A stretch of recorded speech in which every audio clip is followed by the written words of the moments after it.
A continuación, Libre Expresión.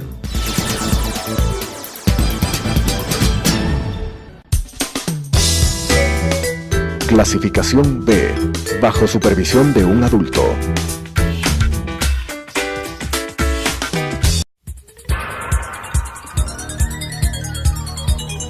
Las opiniones vertidas en este espacio por la producción y dirección del programa son de exclusiva responsabilidad de sus autores y de quienes intervienen en ellos.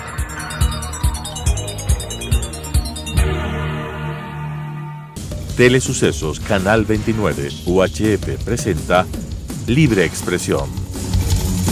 Un espacio para defender los derechos humanos, impulsar la democracia y escuchar a la sociedad, con la conducción de César Ricaurte.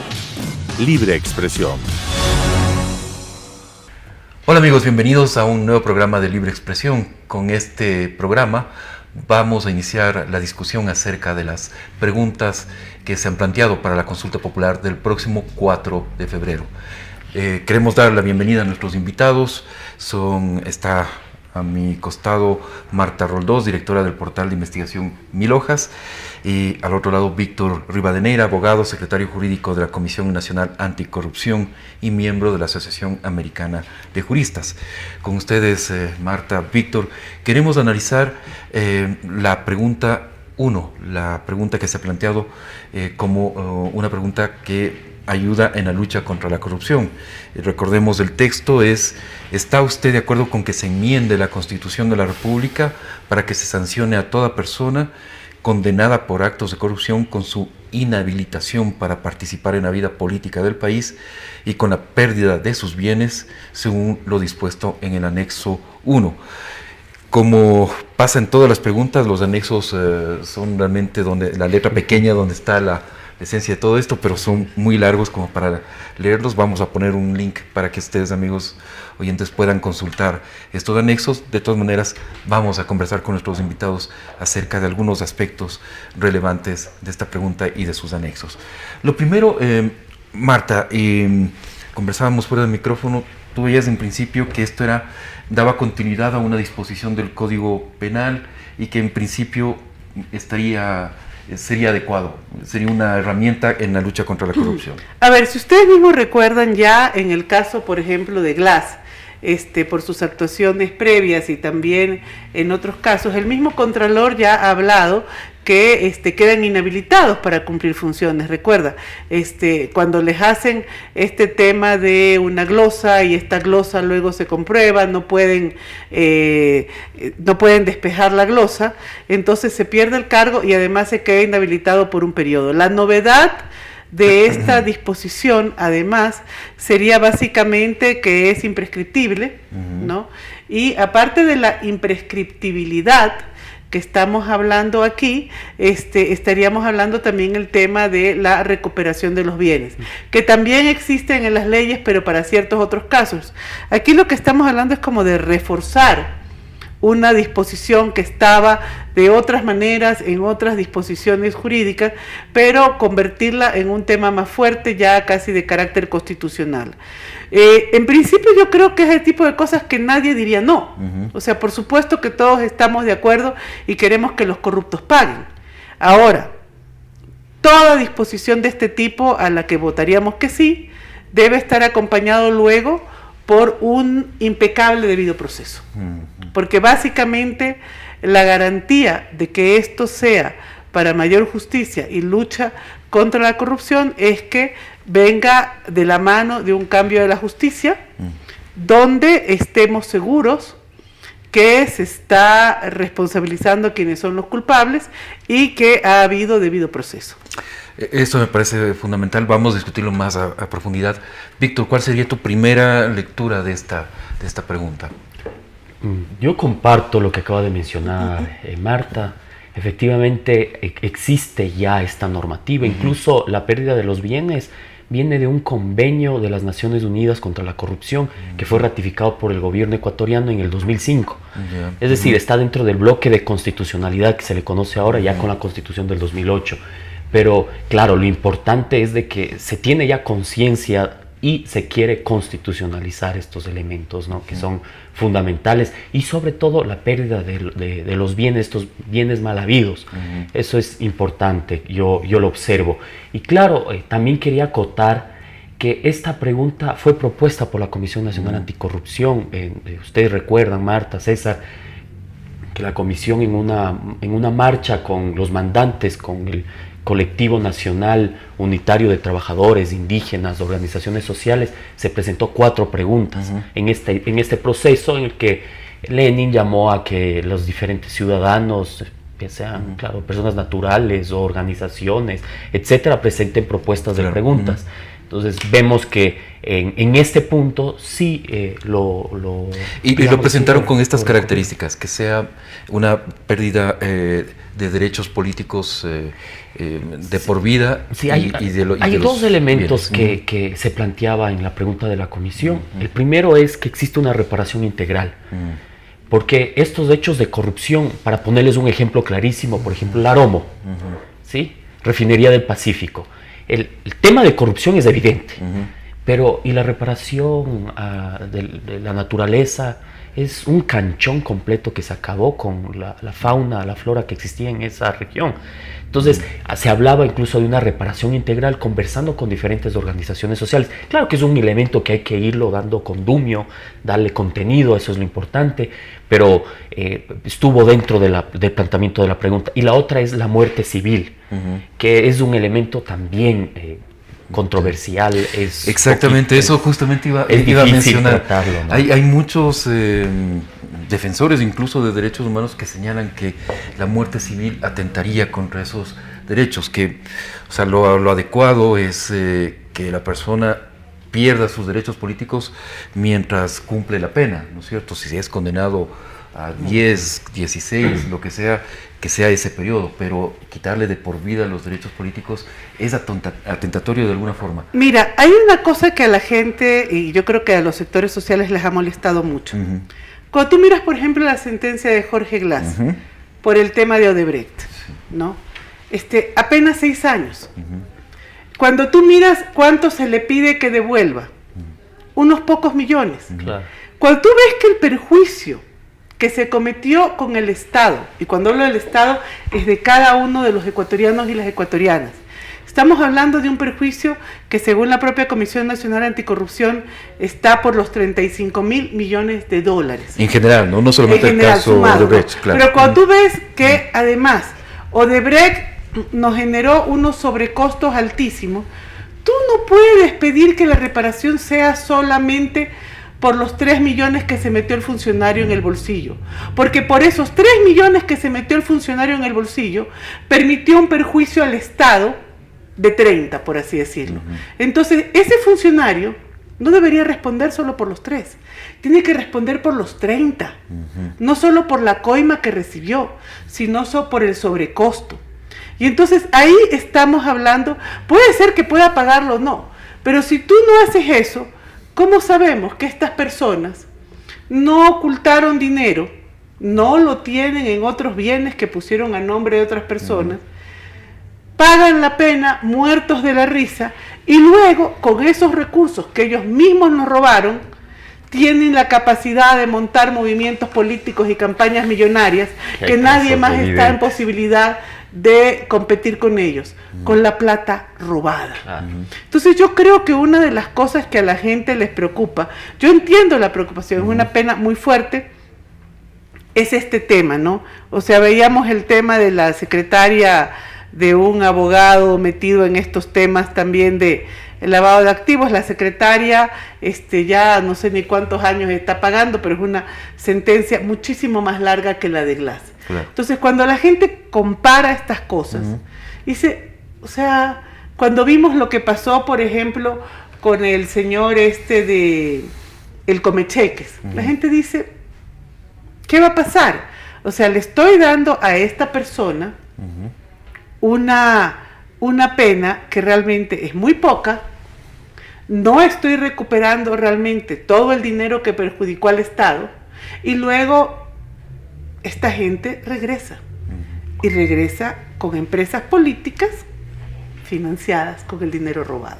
Entonces, yo creo que esa es la contraparte. Para mí, creo que es un tema difícil y duro, pero creo que eso es lo que informa este tipo de cosas. Ahora, ¿hay algún otro mecanismo para garantizar que esto no pase sin que la muerte civil sea definitiva? A mí alguien me contaba, una amiga brasileña, como en Brasil esta muerte civil es temporal, no es definitiva. Exactamente.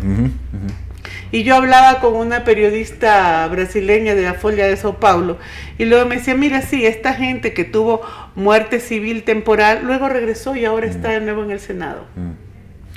Claro, eso es un tema, Víctor, que cómo compaginar este factor. Por un lado, de que no sean medidas que finalmente afecten derechos fundamentales, y por otro lado sean herramientas efectivas en la lucha contra la corrupción. Y te quería hacer un comentario. Claro, también. por supuesto.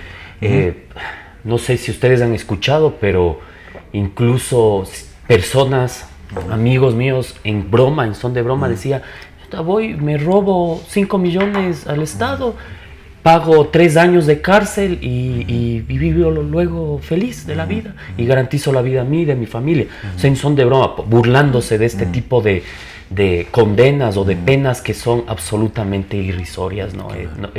Es un descaro que sean 6 años en este tema. O esperemos que Vaca haga su trabajo y empiece a vincular con los demás delitos que se han cometido, que ya son evidentes, ¿no? Claro.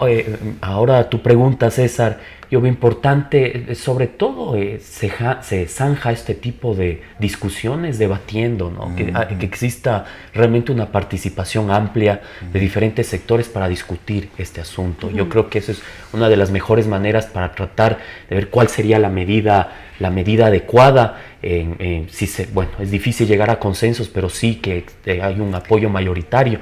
Ahí se observa, por ejemplo, lo que acaba de mencionar Marta, que hay un límite, ¿no? Es decir, temporal en la muerte civil. Igual, el único derecho que tienen los presos actualmente es el voto, y los que no están con la pena ejecutoriada, ¿no? Entonces vendría a ser un símil en ese sentido.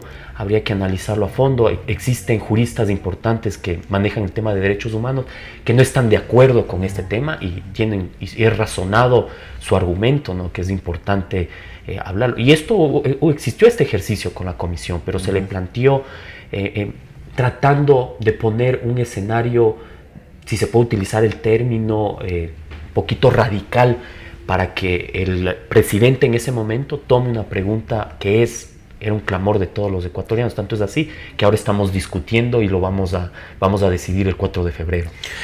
Marta, al final del día, el grave problema con la corrupción y en América Latina entera, en realidad, es el tema de la impunidad, ¿no es cierto? Más que la inexistencia de mecanismos.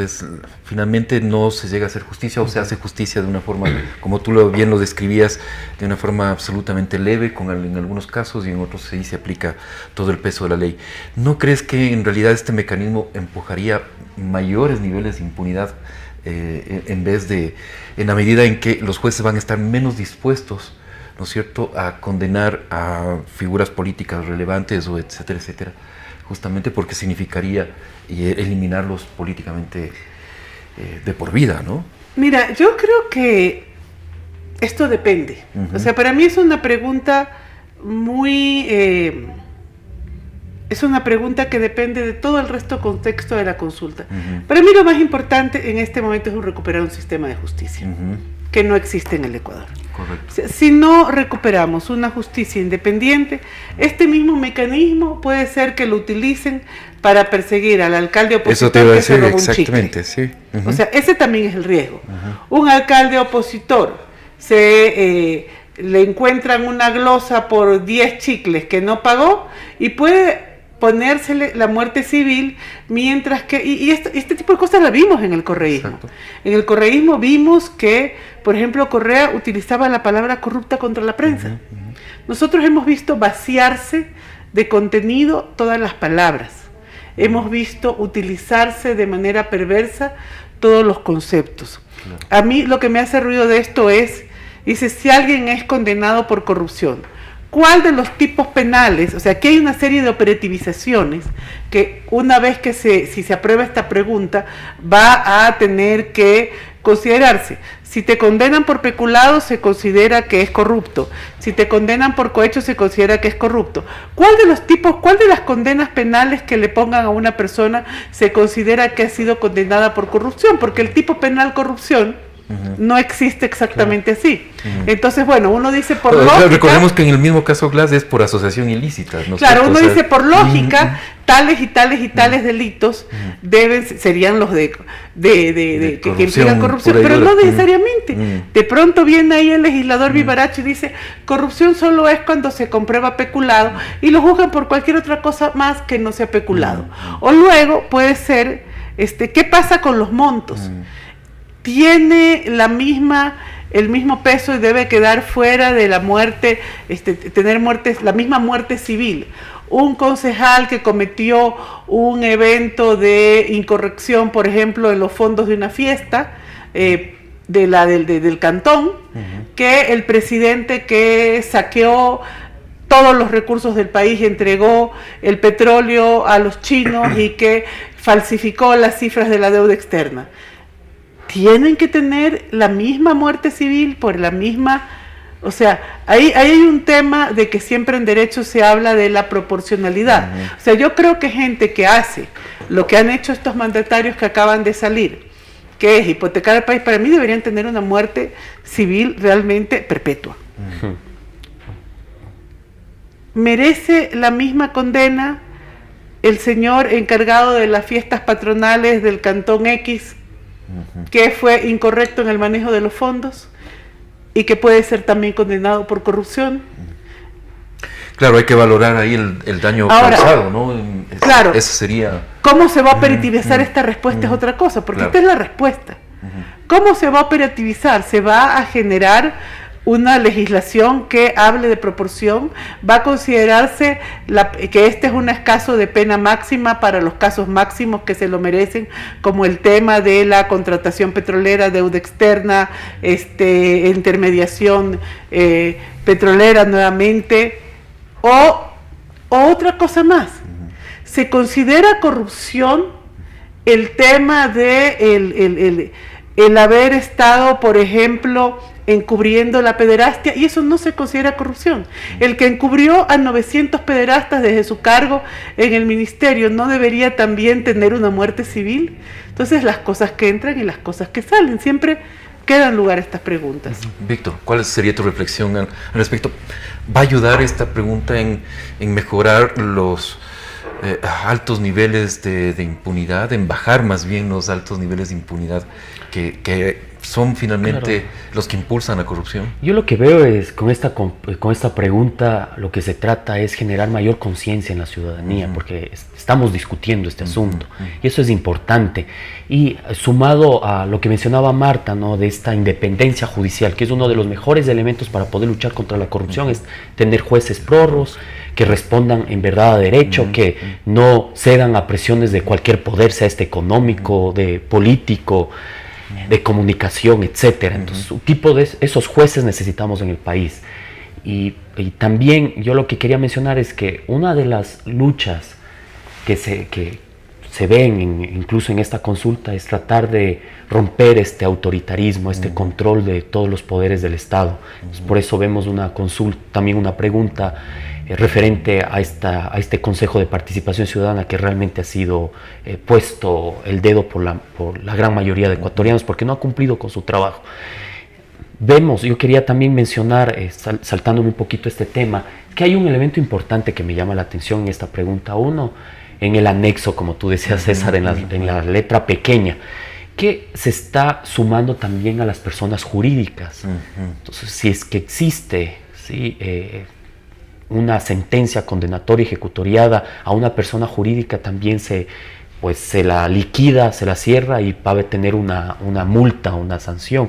Entonces eso también es importante. Veo yo dentro de este análisis, me parece que algún asambleísta, se me ve el nombre, presentó el día de hoy unas reformas al COIP referente a esto, pero ya estamos discutiéndolo y ya se va a aprobar en una consulta popular si el pueblo ecuatoriano se perfila por el sí, si da su voto. Entonces, por ahí también es un análisis interesante que hay que hacer, porque vemos estos casos de corrupción que los funcionarios públicos también se ocultan dentro de toda una red de corrupción internacional, de empresas, de paraísos fiscales, etcétera. Entonces también va por allá, no es solamente a la persona natural, sino se necesita un ejercicio mayor, de mayor profundidad en la investigación y justamente en la tipificación de los delitos que no solamente tienen que ver con personas naturales, sino con personas jurídicas, reitero, César.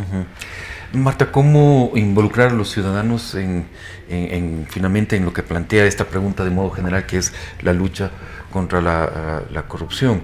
A veces aparece como cosas muy lejanas, los ciudadanos son quizás apáticos muchas veces frente a la magnitud de la que se llega a hablar y los casos que surgen todos los días. ¿Cómo motivar esa participación de los ciudadanos? A ver, yo creo que en este momento sí hay conciencia ya ciudadana sobre el tema de la corrupción. Creo que hemos avanzado bastante en eso. Creo que la debacle correísta nos ha mostrado que la corrupción puede tener consecuencias macroeconómicas que terminan afectando las cuentas nacionales y por lo tanto el empleo, las oportunidades de tener salud, las oportunidades de tener educación de nuestros hijos. Eso ya está absolutamente claro. La corrupción destruye el tejido social, destruye la economía doméstica. Para mí lo importante de esta pregunta es que creo que la gente tiene que estar muy pendiente de ella, creo que abre un campo importante, pero además que tenemos que estar pendientes una vez que se apruebe de cómo se va a operacionalizar esta pregunta.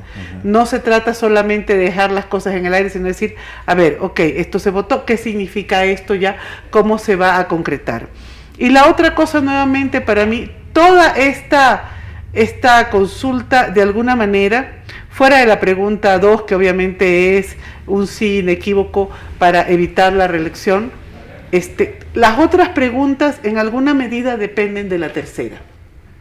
Dependen de la tercera porque a través de la tercera pregunta, que es la del Consejo de Participación, tú vas a nombrar a las personas que van a generar la recuperación institucional del país. Y aquí tiene que haber el reclamo ciudadano.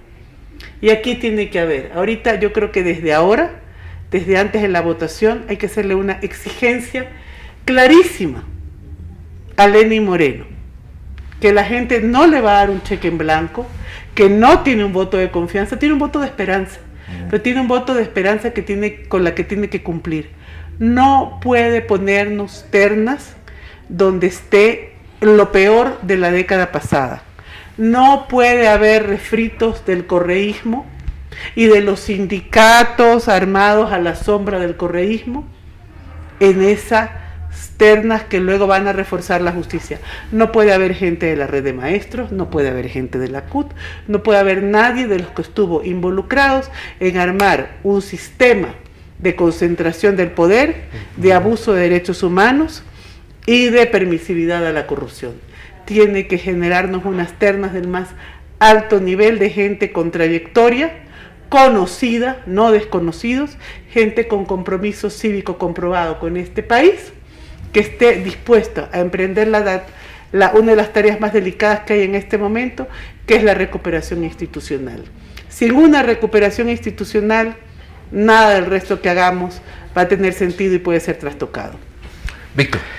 Así es decir, este es el momento en que debe generarse una presión a Lenín Moreno para que exista, si bien a lo mejor no podemos dar nombres, pero perfiles, es decir, tiene que cumplir con tal perfil nuestros próximos representantes en este organismo de transición, es fundamental, y que sea un espacio plural, si no puede tampoco estar digámoslo así, solamente ahora los leninistas, sino tiene que abrirse, tiene que haber un espacio para los comunicadores, la prensa, las organizaciones sociales, la academia, en fin, existen un sinnúmero de gremios profesionales que deben ser tomados en cuenta, y eso es lo que se debe realizar, es decir, generar una presión para que estén tratar de que esté lo mejor de los ecuatorianos en este proceso de transición, porque es clave.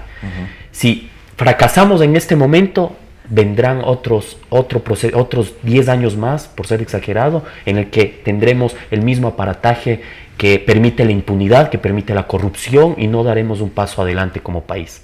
Gracias, Víctor, gracias, Marta, por acompañarnos, y a todos ustedes, amigos televidentes, una vez más, un fuerte abrazo y gracias por acompañarnos en Libre Expresión. Les esperamos la próxima semana.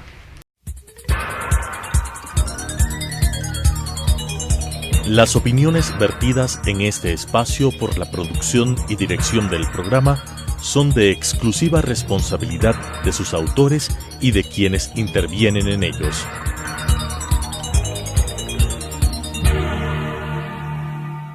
Telesucesos Canal 29 UHF presentó Libre Expresión. Un espacio para defender los derechos humanos, impulsar la democracia y escuchar a la sociedad, con la conducción de César Ricaurte. Libre Expresión.